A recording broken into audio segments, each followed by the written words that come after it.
ఆనోకును గురించి ఇక్కడ రాయబడిన మాట, అతడు దేవునితో నడిచినవాడు అని. దేవునితో నడిచినవాడు. ఈరోజు మనము దేవునితో నడవగలుగుతున్నామా? మన ప్రయాణం దేవునితో ఉంటుందా? మనం దేవునితోనే నడవగలిగేటువంటి అనుభవములో ఉన్నామా అనేటువంటిది ప్రతి ఒక్కరూ కూడా దృష్టి పెట్టవలసి, ఆలోచింపగలిగినటువంటి వారై ఉండాలి. బైబిల్ చెప్తున్న మాట, ఆనోకు దేవునితో నడిచినవాడు. ఎంతవరకయ్యా? కష్టం రాలేనంత వరకు దేవునితో నడిచాడు, లేకపోతే కష్టాలు ఉన్నంత వరకేనే దేవునితో నడిచాడు, లేకపోతే ఆరోగ్యం ఉన్నంత వరకైనా దేవుడితో నడిచాడు, లేకపోతే పనిభారం లేనంత వరకైనా దేవుడితో నడిచాడు, లేకపోతే ఆయనకి ఏది అవసరమో అది దేవుడి దగ్గర అడిగిన తర్వాత, ఆ దేవుడి చేసిన తర్వాత, అనగా అవసరం తీరిపోయినంత వరకైనా దేవుడితో నడిచాడు.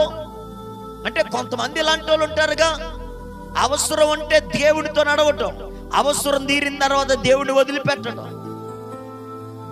అనారోగ్యం అయితే దేవుడి దగ్గర ఉండటం, అనారోగ్యం నుంచి దేవుడు బాగు చేస్తే దేవుడిని మర్చిపోవటం. కానీ ఆనోకు అలాంటోడు కాదు. ఆనోకు ఎవరు అనంటే, తన జీవితాంతం, తన ఊపిరున్నంత వరకు, అతడు దేవుని యొద్దకు కొనిపోబడేంత వరకు కూడా ఆనోకు దేవునితో నడిచినవాడు. ఈరోజు మనము ఆనోకును జ్ఞాపకం చేసుకుంటూ మనము దేవునితో నడవగలుగుతున్నామా లేదా? మనము దేవునితో మనము సహవాసము చేస్తున్నామా లేదా? మనము దేవుని యొక్క అడుగు జాడల్లో ఉంటున్నామా లేదా? మనము ప్రతి ఒక్కరూ కూడా పరీక్షించుకోవాలి. మనం ఆయనను వెంబడించేవారిగా ఉండాలి, అనగా ఆయనతో నడిచేవారిగా ఉండాలి. ఆయన అడుగు జాడల్లో మనము ప్రయాణించే వారమై ఉండాలి. ఎప్పటి వరకు? క్రీస్తు రాకడ పర్యంతర వరకు. ఎప్పటి వరకు? మన జీవితాంతం వరకు. బైబిల్ గ్రంథంలో సౌలును గురించి రాయబడుతూ ఉంటుంది. సౌలు దేవుణ్ణి వెంబడించుట్లో వెనకాడేవాడు, వెనకంచు వేశాడు అని. అతని యందు నాకు సంతోషము లేదు అన్నాడు.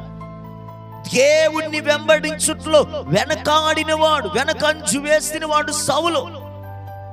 ఎప్పుడైతే దేవుని వెంబడించుట్లో వెనకంచు వేశాడో, వెనకాడాడో, బైబిల్ చెప్తూ ఉంది, తన రాజ్యమును తీసి, తన రాజ్యమును అనగా తన సింహాసనము నుండి తనను దింపి మరొక వ్యక్తిని ఆ సింహాసనానికి ఎక్కించాడు.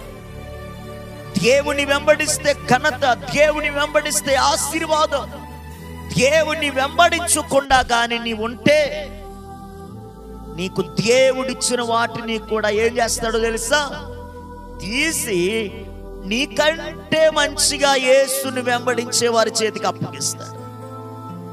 నీకంటే భక్తి ఎక్కువగా చేసే వారి చేతికి అప్పగిస్తాడు. నీకంటే ఎక్కువగా దేవుని ప్రేమించే వారి చేతికి అప్పగిస్తాడు. దేవునికి ఎవరు కావాలి?